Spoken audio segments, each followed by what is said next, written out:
AG Mahmud সাহেব এখনো জীবিত আছেন। আ আমি একবার তাকে এই বিষয়টা নিয়ে জিজ্ঞাসা করেছিলাম। তিনি ৪-৫ বার মন্ত্রী ছিলেন, ৪-৫ টি মন্ত্রণালয়ের দায়িত্বে ছিলেন। জিয়াউর রহমানের ক্যাবিনেটে ছিলেন, এরশাদের ক্যাবিনেটে ছিলেন। অত্যন্ত অভিজাত মানুষ। কিন্তু অনেক বয়স হয়ে গেছে তো ঠিক ধারাবাহিকভাবে তিনি বলছিলেন, কিন্তু সবগুলো আমি মেনশন করতে পারিনি। কিন্তু জাপান মানে এজি মাহমুদ যে কথাগুলো বলেছিলেন, তার চেয়ে আরও সুন্দরভাবে জাপানের যে সকল অ্যাম্বাসেডর রয়েছেন, পররাষ্ট্র মন্ত্রণালয়ের কর্মকর্তা রয়েছেন, তারা প্রায় সবাই সেই কৃতজ্ঞতা প্রকাশ করতে গিয়ে এজি মাহমুদের গুণকীর্তন এমন সুন্দরভাবে করেছিলেন, যেটি এজি মাহমুদ তিনি নিজের মুখে আমাকে বলতে পারেননি। তো বুঝেন জাপান কত একটা সেনসিটিভ জাতি। তো এই সেনসিটিভ জাতিটি নিঃশর্তভাবে এবং নিঃস্বার্থভাবে রাষ্ট্রীয় পর্যায়ে আমাদেরকে সহযোগিতা করে আসছে। জাপানের ব্যবসায়ীদের লোভ থাকে, লালসা থাকে, তাদের স্বার্থ থাকে, কিন্তু সরকারের পক্ষ থেকে এটি কেবলই কোঅপারেশন, এবং আমি যত মানুষের সঙ্গে মিশেছি আমি তাদের মধ্যে এই কোঅপারেশন দেখেছি। তো সেই জাপান এখন বাংলাদেশের ব্যাপারে ভীষণ রকম বিরক্ত। তারা যে সকল প্রকল্প অর্থায়ন করেছে, বিশেষ করে মেট্রো রেলে তারা অর্থায়ন করেছে, এবং সেই অর্থায়ন নিয়ে ইউনূস সরকারের জমানাতে তাদেরকে যথেষ্ট জবাবদিহি করতে হয়েছে, আজেবাজে কথা শুনতে হয়েছে। এবং বর্তমান জমানাতেও বিএনপি সরকারের যারা কর্তা ব্যক্তি, তারা জাপানের সঙ্গে এই তোমরা বেশি টাকা দিয়েছো, এই টাকা থেকে শেখ হাসিনা বা তার দলের লোকজন কত % কমিশন নিয়েছে, ইত্যাদি ইত্যাদি নানা রকম কথায় জাপান রীতিমতো ত্যক্ত এবং বিরক্ত। অন্যদিকে যেটা হচ্ছে যে জাপানের যে আর্থিক প্রতিষ্ঠান জাইকা, তাদের অনেকগুলো চলমান প্রকল্প রয়েছে। আমরা জাইকার কাছে একটা বিরাট অ্যামাউন্টের যে ঋণ, সেই ঋণে আমরা দায়বদ্ধ। তো সাম্প্রতিক সময়ে জাইকা প্রেসিডেন্ট বাংলাদেশ সফর করেছেন, এবং তিনি তার সেই বিরক্তির কথা বলেছেন, এবং বিশেষ করে প্রধানমন্ত্রীর চীন সফরের পরপরই যখন জাইকা প্রেসিডেন্ট বাংলাদেশে এসছে, এটি আমাদের জন্য একটা অ্যালার্মিং। এটি ভালো নয়। আপনারা জানেন যে এখানে এমনিতেই জাপানের সঙ্গে আমাদের সম্পর্ক ভালো যাচ্ছিল না একেবারে গত ২ বছর ধরে।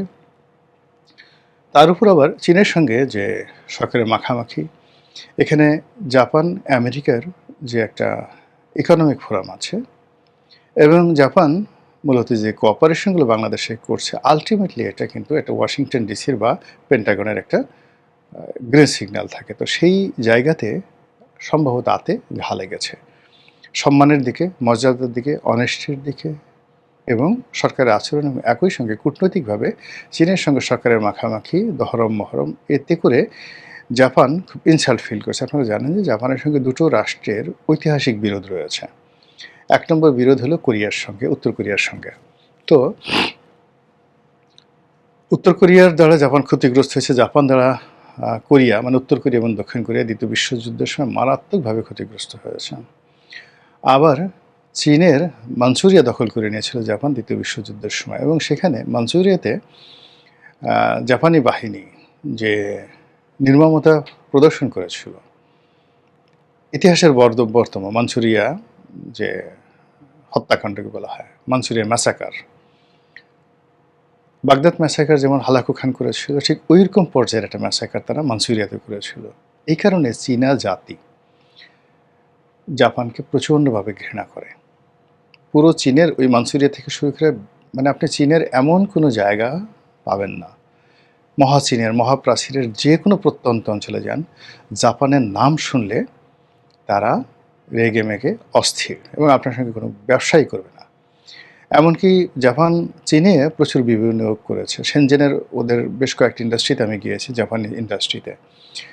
জাপানের one of the biggest company আমার partner KWE, Kintetsu world express, যেটা জাপানের রেলওয়ের owner, they the owner of Japan railway.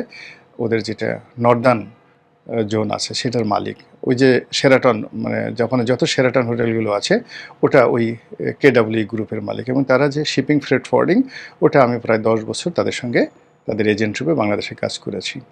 তো সেই দিক থেকে সেই কেডব্লিউইর হংকং এস্টাবলিশমেন্ট, তারপরে সাংহাই এস্টাবলিশমেন্ট, চায়নার শেনজেন এস্টাবলিশমেন্ট, এই জিনিসগুলো দেখেছি।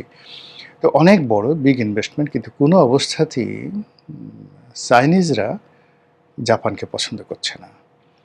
আবার জাপানও মনস্তাত্ত্বিকভাবে চায়নার সঙ্গে উঁচু স্বরে কথা বলতে পারছে না। তো সেই অবস্থাতে এখন প্রধানমন্ত্রীর সফর হওয়ার পর সাথে সাথে এই যে জাপানের পিছু টান দেওয়া, জাইকার প্রেসিডেন্টের বাংলাদেশে আসা, এবং সরকার পরিস্থিতি সামাল দেওয়ার জন্য এই যে আমাদের যে থার্ড টার্মিনালটা হয়েছে এটাকে হ্যান্ডেল করার জন্য জাপানি কোম্পানিকে বা জাপান সরকারকে এটা দিয়েছে যে তোমরা এটা হ্যান্ডেল করো।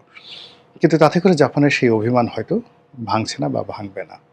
আর এখন সরকারের যে নাজুক অবস্থা, অর্থনীতির যে নাজুক অবস্থা, এই অবস্থাতে যদি এরকম একটা জটিল সম্পর্ক তৈরি হয় আমাদের সবচেয়ে পরীক্ষিত, সবচেয়ে বিশ্বস্ত এবং সবচেয়ে বড় উন্নয়ন সহযোগীর সঙ্গে, তাহলে কেবল সরকার ক্ষতিগ্রস্ত হবে না, আমরা সবাই ক্ষতিগ্রস্ত হব।